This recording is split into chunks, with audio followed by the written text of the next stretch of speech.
Good morning, and welcome to this edition of Aligned. We're going to have one of my friends, Jermaine, join us in a few seconds. We are friends from when I lived in Los Angeles. We attended the same church at the time, and he's just a really talented musician. He's a composer. I'll let him kind of explain better exactly what his role is. But I just want to say that before we begin, this is very it's very exciting to me because I really am proud of the work that he's done recently and have always been proud of those pieces that he's done in terms of his musical pieces. But what I would like to do is just highlight some of the things that he has worked on, and we'll get into that. And you can kind of see on his website, which I have up. I'm actually going to let him into the call now to explain the work that he does, as well as give you some insight into his life. So without pause, here's Jermaine. How are you this morning? Hey, can you see me? I can see you. How are you doing? I'm doing well. How are you? Good, good, good to see you. Good to I see you only as see well. I hope you don't mind. I'm letting my mom sit in on this interview. oh, sounds good. All right, so let's get into it if you don't mind. Sounds good. So, for those who are not familiar, and as I kind of briefed everybody, I have your website up. I'll scroll through in a little bit, but I just want to get your take on your current occupation as well as some of the projects you've worked on here recently. If you could just give us some insight. Okay, sounds good. My current occupation is uh, film composer, music for film and TV. I do the underscore. It's not necessarily the songs that you hear, but the music that's playing in the background, the themes, um, the music that's adding the emotion to the stories, and that's what I do. Awesome. So I know personally what you've done recently, at least some of the work that the larger projects you've worked on. I'm a Star Wars fan, so I love to follow you. Oh man. And then also, I believe you've done some shorts. Canvas is one of them, Uh-huh. and I know that you've also worked on Coming to America. And my understanding is that you actually did the entire score. Is that correct? Yes, yes. At times, over the years, as I've pursued this thing, it's been an interesting journey. It's all a journey, right? Um, there have been opportunities as you see on the website there posted for Christmas Chronicles, where I've had opportunity to write music alongside other composers or compose additional music to their scores. But yeah, Coming to America was the first major motion picture with a giant, broad audience, with a real non low budget. I mean, low budget when it comes to union films. I think somewhere of the 30 million and under. Um, but this is above that to where it's like a fully produced studio feature film where they're the ones driving the ship on what's going to happen and what they want, and being the composer solely of that. And I wrote every note of that score, so that was exciting. And of course, I'm sure you'll talk about the process of working on something like that during a pandemic, but Well, that that's was my next question yeah, is, how in the world do you do this during the pandemic? I mean, yeah. you work with, full on orchestras and, I understand if you're doing, a couple of small sessions, but I mean, everybody has to be on cue. Right now, it's more streamlined. I mean, and it's funny. I've all we that photo that is up on the website here in the background was almost taken exactly a year ago to the day. About 2 or 3 weeks out of it, but I would say I think it was October 20th or 21st of last year that we went into recording, and at that time, we honestly did not know what was the next step in terms of the original plan was that this would be a December 2020 release, Well, shot in 2019, and like I said, they're very streamlined now, and there's COVID testing involved when when the studio's involved. every single player, every single musician, every single headphone wrangler, conductor, copyist, orchestra, everyone that's at the session, engineer, everyone has to be COVID tested within, I think it's 48 hours of the session Oh man. with a negative result. There can be no more than, I believe at the time, it was 45 people allowed on the stage at a time, and no one that wasn't essential to the recording process was allowed to be there. So that means our director wasn't allowed to be at the session, Are you no kidding? producers. The Uh, director. yeah, the director, no, the music editors are an essential part of the process, and they weren't allowed to be there either. They had to be Oh on my. Zoom. We had a Zoom where they were fed a live feed of the recording to let me know that take was good, we can move on. Make sure you get one that's a little bit more exciting because it is an action. The orchestra seems like they're being timid from Right. where they're hearing. They know what they need to cut into the movie later from a general sense. So Wow. yeah, it's definitely a process. I think the number of people that are allowed to be there is amped up, but from where it was in terms of safety, we've got the vaccine out now. I Hmm. haven't been at a major session like that since last year. I'm working on my second feature film since then right now, and they've been a lot of it. The one I did this summer was remotely recorded with a few players, and then the one I'm doing now will be able to get a couple players together. It's not going to be a big orchestral thing, but again, because this next one is union, there'll be testing Wow. that will be required because the studio has to cover themselves. They don't want to be charged with. They're the ones that cause someone else to basically die. Right. you know, Right. um, It's you something you know, can't really take too lightly now. yeah, you can't. It's all a part of it. But yeah, and just to answer the question of how do you do that, when we shot the movie, um, there was 200 and 300 extras standing around. You can't do that now. They got the entire thing in the can before this thing hit. So they started editing around December 2019, January. We were getting into the weeds of writing music, and then COVID hit. So the movie was shot. It's funny. Like a lot of the things that are coming out now in theaters, a lot of them were shot before. They just have to Yes. wait to the right time to release some of these things, and polish, polish, polish in the meantime.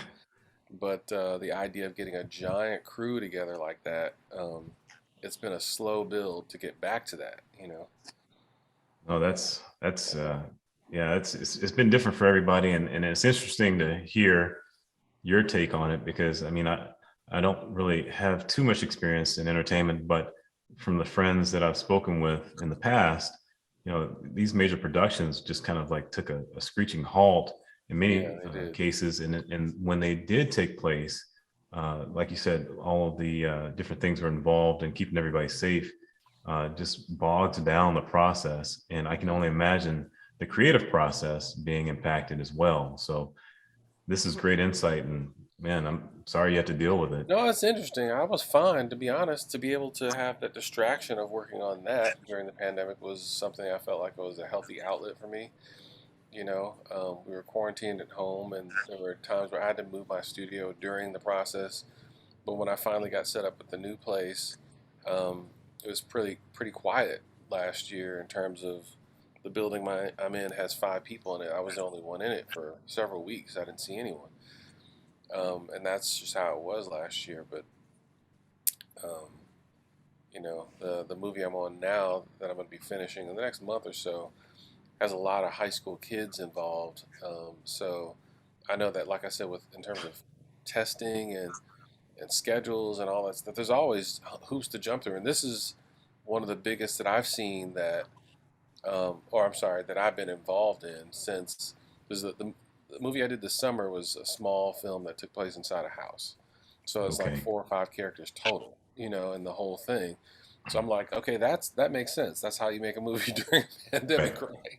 But this one, I mean, there's hundreds of extras at least, dancing and whatnot, and full-on produced numbers where there's choreography involved. And I didn't know when we were to return to that kind of normalcy, but I'm sure whenever it was like cut, I'm sure there were masks and everything else. Um, so it's a Well, that's process. Yeah, that's really interesting, and oh, yeah. Yeah, it's a process, but we're getting there. And uh, I think there's something you asked me. I was gonna try and answer it. I forgot what it was. That's fine. If it comes to mind, just let me know. Yeah, I know I kind of prepped you on a few questions that I had in mind to yeah, ask. yeah. I mean, I We'll have just them kind of go here. through, Yeah, and it won't be too rushed, but we are kind of tight on time because I understand right. that everybody has a busy day ahead of them. So we'll get to the next question that I had for you, Yeah. which is what would be something that you're passionate about doing every day, paid or unpaid? I And mean, trust me, I won't let any of your any of the people that you work with hear that maybe you like doing the work that they have for you unpaid. So I no, won't it's even fun. I mean, introduce that as a concept.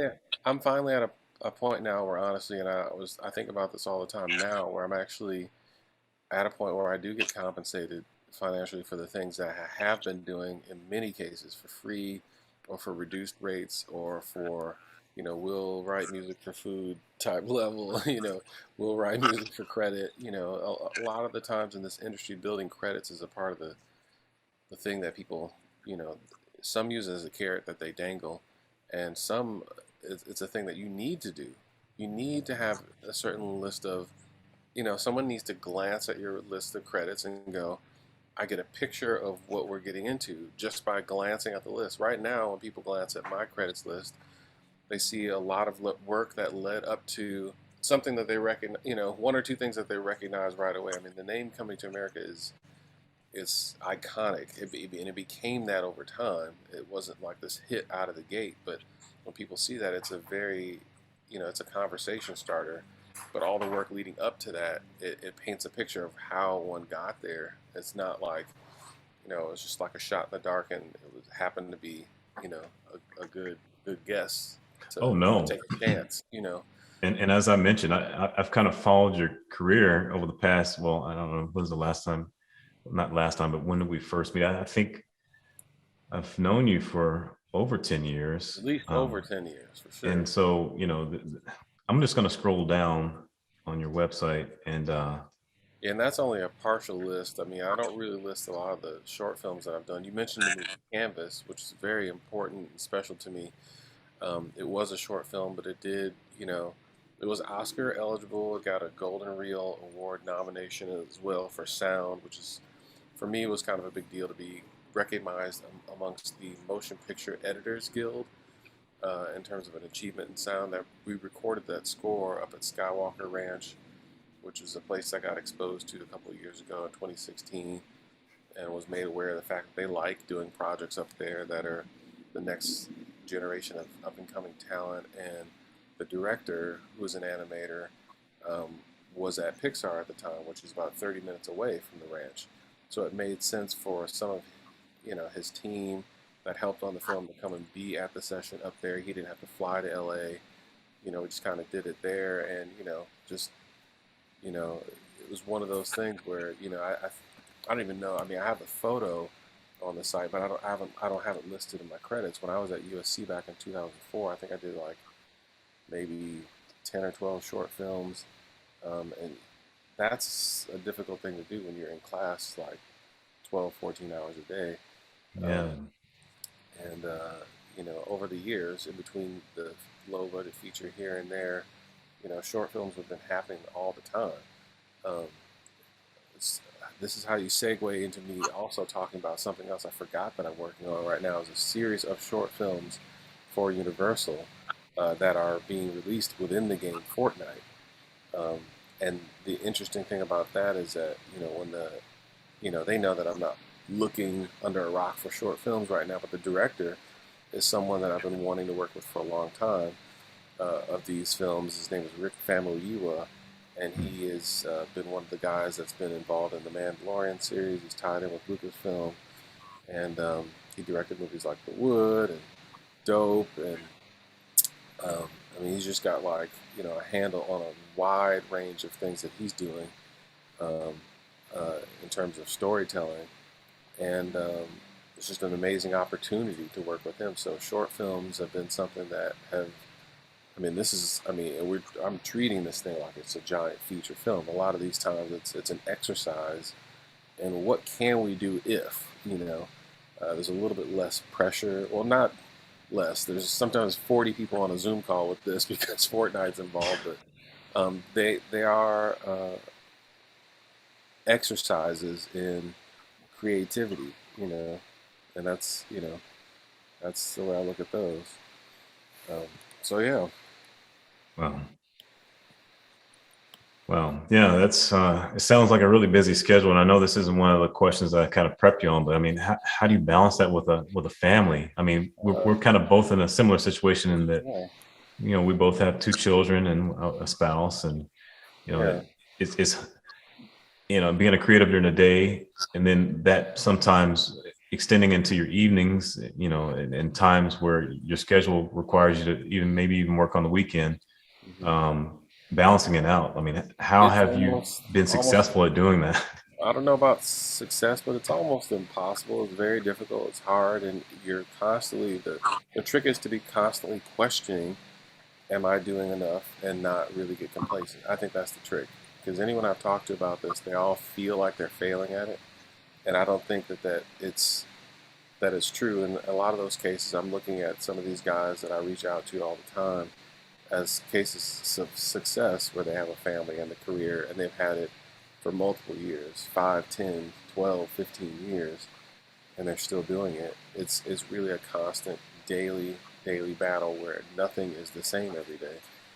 Um, I always heard John Williams talk about being a composer specifically as a working life. It's 6 days a week for him, he said, and I always work on. I tend to always work on Saturdays. Right now I'm at home. We have some work being done in our kitchen, um, and I had to be here for that. But the kids are on the go right now at dance and different things, and it's a challenge. And I can't be at all the rehearsals. I try to make all the performances, but it's a balance. I'm trying to get out of the habit of working overnight. That used to be a thing. Working till 2 and 3 in the morning. Sometimes coming home at 6 a.m. Um, I just try to be a little bit more deliberate now, and shut the other stuff off when I am there, since it's not at home. Um,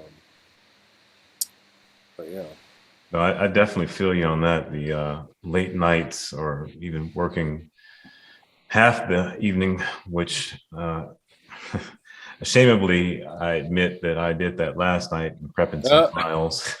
it happens every now and then, though. It's not every Yeah, night. every now and then it's fine. It takes a little more recovery. The kids were jumping on me this morning, trying to wake me up, and here I am. I've only laid down for 2 hours, and Oh, perfect, perfect. but yeah, it's great. You gotta love it. Keeps you laid back. I'm speaking of kids. hmm When you were a kid, what was your idea of adulthood? Where did you think you would be? It's funny. I thought about this yesterday because I've been thinking about Eddie Murphy lately. Um, he was kind of a childhood hero of a lot of people's, and people used to say I looked like him growing up. And I never thought in a million years, number one, that they would ever make a sequel or that I would be involved in any way. But I was a huge fan, and he did a movie called Boomerang once. I don't know if you saw that, where I Yes. thought he was the slickest dude ever. He's wearing suits, he's got his briefcase, and I decided around that time, because earlier on I said I thought I wanted to work in business or be a business executive. This is around junior high, 7th or 8th grade. And when I saw the movie, I thought to myself, yeah, I'm carrying a briefcase to work when I get older, and that's And what I I'm can doing. see that And guess too. what? And then guess what? That's what I do. Like it doesn't have what he had in his briefcase, but just a laptop and some notes or whatever. But you know, Sharpies and whatnot. But some of that dream actually did, you know, come into play. I didn't think that it would be possible that in the future that my work would be highly accepted if it was at home. Like I look forward to the day where the studio is at home. I don't have to constantly drive back and forth. But I never thought that working from home would be as absolutely normal as it is, especially with this pandemic going on. But outside of that, our trade, a lot of them, it's almost assumed that there's a high probability, maybe over 50%, that your studio might be at home. But my parents, my dad worked in management of electricity. He was a supervisor at Commonwealth Edison's electric company in Illinois. My mom was a nurse, and in the '70s, my dad was a bass player. In terms of where does the music bug come from, but he didn't pursue it professionally. He was in bands, but it was kind of a fun thing to do, and just to have fun. Um, but my mom, like I said, she was a nurse and she sang in choir and church and different things, but there's nothing professional about that scenario. Um, but I did definitely pick up on the fact that there was some kind of thread to our musical, um, uh, in our family, of that being something that was a language that we spoke. Our family, especially on my mother's side, has a family song that they sing every year at a family reunion. It's kind of unifying storytelling about lineage, song, the old spiritual by and by. Uh, Yes. so yeah, music was definitely something that um, I picked up on as something that was a unifying thing. Well, I have to, I guess, kind of shine a light on my mom, and this is why she's on the call. Oh, Her background is music. She actually is a great musician. And I'm going to let her speak for a second, but I mean, we grew up and she was playing the piano. She played for our church, but she went into music and was a teacher as well. Um, I unfortunately did not pick up on piano, but I ah, did play several other instruments. And I played cello when I was a little kid, about the size of my daughters, and then I played trombone. Um, Years later, I started getting into percussion. I don't know if you remember, at some point I started playing at church for a little yeah, while. forgot about that. Can you hold on 1 second? I think I might have to answer one question. So, Yeah. All right. Well, let's just hold pick on. up. So our last question for you before we Mm-hmm. get to our bonus question is, what would Okay. you say your strengths and weaknesses are? Uh, Strengths. I mean, persistence is definitely a strength. I mean, that would be something that would, number one, allow someone to go kind of under the radar for years and years and years, continue to work on the process, pursue the process. Um, uh, Plenty of things to be discouraged about, but being persistent, like, I mean, these films are marathons, um, series of television, writing the music for that week after week after week, it's a marathon. And when I say films are marathons, sometimes people don't know, they don't just like give you a film and say, write some music, let us know when you're done. Like sometimes this thing is changing constantly as you're doing it. Then they're changing their minds about what they wanted initially, which affects what you have to do and how you have to kind of track with the process. So being persistent, being someone that is, long game focused is a strength. A weakness, I was being distracted. I think everybody's distracted. Yeah. We live in that kind of, some things are healthy distractions, some things are not so healthy. Social media is something that we need to promote sales, but sometimes it could be distracting. I mean, there's comparison that we could slip into, all these different things. Yeah. Families are distraction. That's a healthy distraction. Um, but I I like the way you put that. It's a healthy distraction Yeah, I because mean, I there's, know a lot of folks that, a couple in particular that they don't have at least kids, um, and balancing multiple projects and staying up all night, like that was years ago that I was even eligible to do that. Not that it's healthy now or when I didn't have kids, but um, there's an advantage there in terms of time. Your time is it does become more valuable when things are stacked up on top of each other. Um, but yeah, no, I wholeheartedly agree on that. I mean, I constantly have these conversations with people. I'm like, when I was in my 20s, I would stay at work late or stay up. If you're in school, you're, even pulling all-nighters back to back, and that was not healthy. And you kind of did what you needed to do to kind of get through those times, but Hmm. it was not sustainable. And then Exactly. even as an Exactly. adult, moving in, Exactly. moving into, working in full-time career, I just found myself getting burned out quickly. Yep. And in terms of like a healthy distraction, that's when I actually started dating my wife, and then you kind of say, well, now I have to share my time. I can't come Yep. home at 9 o'clock every night. Now I have to get off at 6 and have dinner at a normal Right. hour. And then you have kids, and it's just like, okay. So you have to constantly ask yourself, what do you want? What's important to you? Because I was talking to a friend of mine, we do a lot of the guy camaraderie where we check in with different people in different circles. You and I have done this before. We've gone on retreats together and different things. But a friend of mine was telling me he's in the industry that I worked with a while ago. He was saying that after about 14 years of marriage, and I think 20 years of being together, he and his wife are separating. And he said a lot of that he feels like it, it kind of built up over time in terms of the the reciprocation that he's getting from home with the amount of focus he's still putting into pursuing this thing. Like, is he so focused on that? So the idea is that if the thing at home is more important to you, then you you let the other thing either you sacrifice that other thing and work on the thing at home before you pursue it. Like, there's a priority list. So like I said, healthy distraction. If you desire to have a family and that specific career and kids, be a good father, and just be Right. like a lot of the things. It's like even I have to constantly tell myself I can't complain about the fact that those other people don't have kids yet. You know what I mean? Because that's Right. not what I said I wanted to do my entire life. Like I said, eventually I want that. So like when I'm there, like I heard someone say, "Why am I complaining about the life I said I wanted?" Exactly. So Exactly. it's like, why am I doing that? To constantly ask myself that.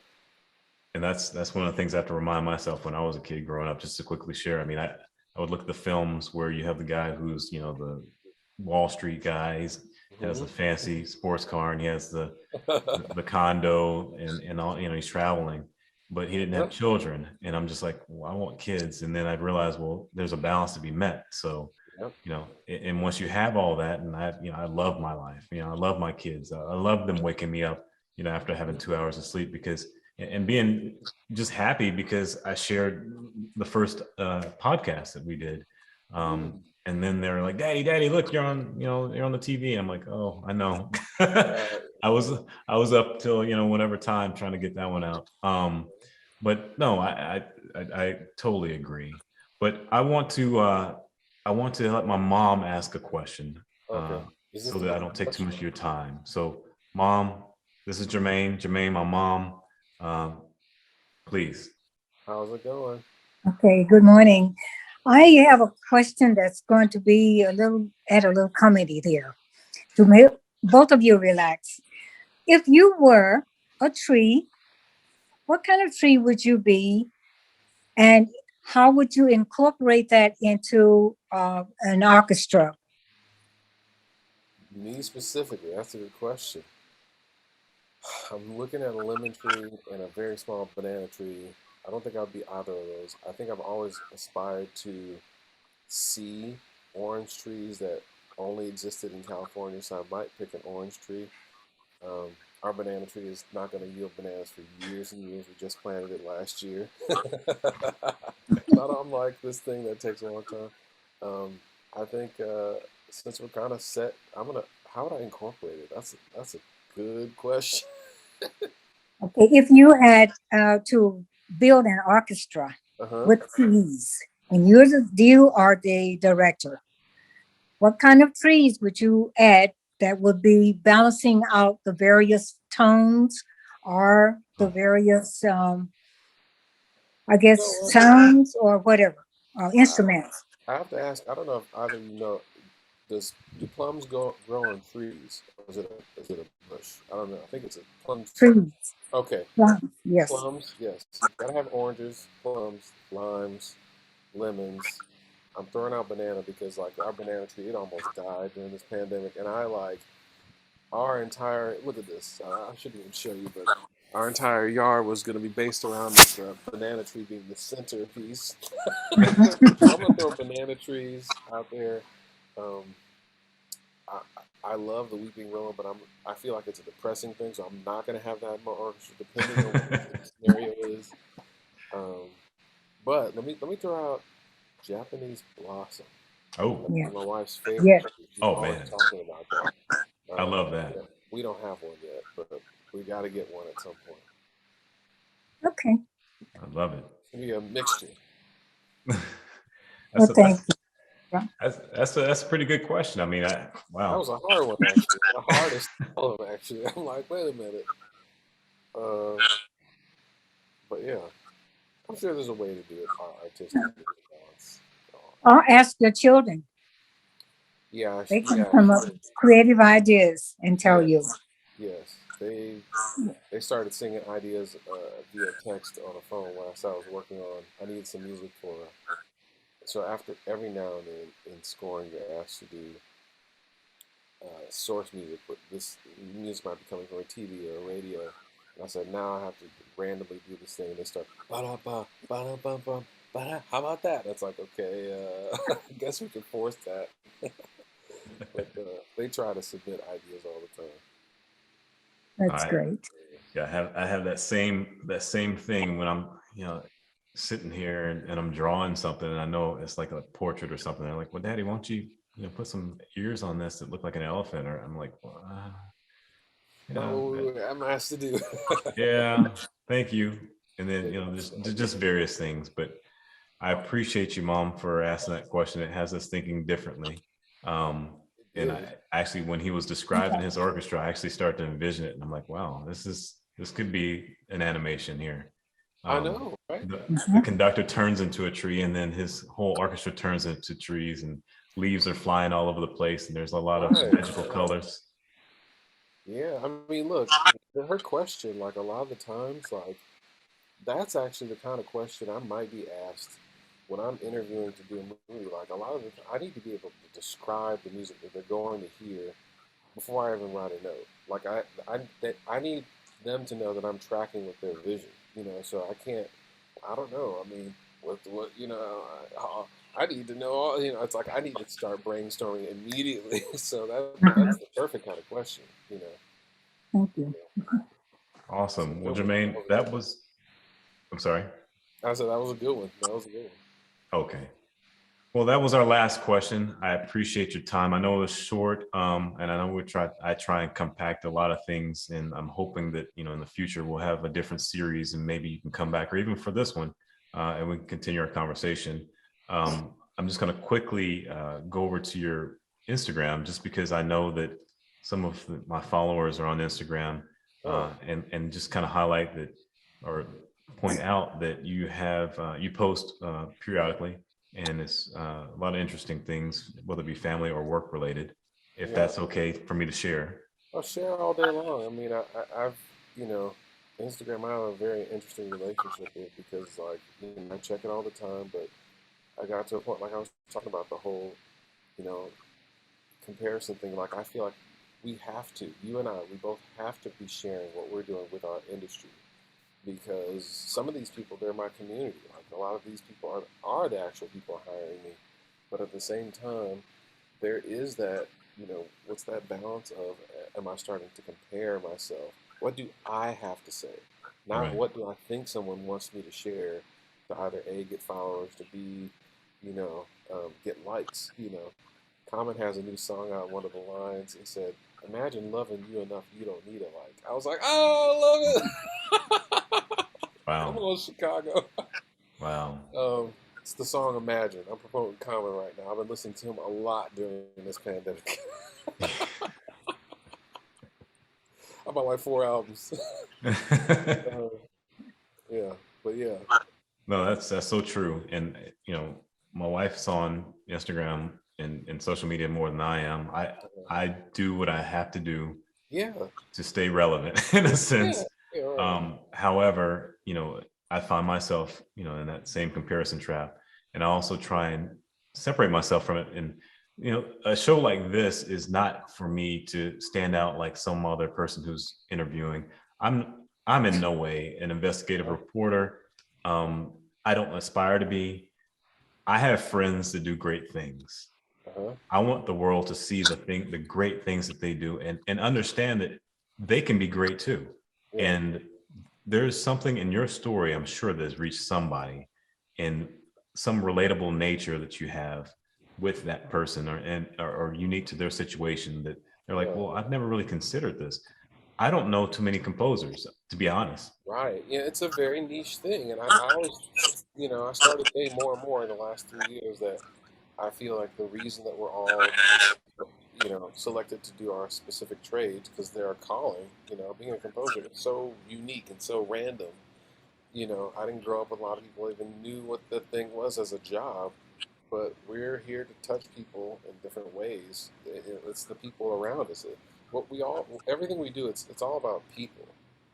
People watch other people's stories because they want to relate to people, and when you see these magical stories happen, like during the process of assembling that story, like a lot of connections happen off camera that is actually probably the most important part of this thing. Like when people can relate to people and talk to each other about cultures, and if you see, I mean, the movie I'm doing right now, I'm telling you, like it's so outside of the culture that I grew up with, but to be able to speak their language is such a unifying thing to come into you. Just wait till you see it. No, You're the one. I'm curious, and I really am interested. I want to see this, and Yeah, it's a movie called Senior Year, starring Rebel Wilson. She goes back to high school, um, wow.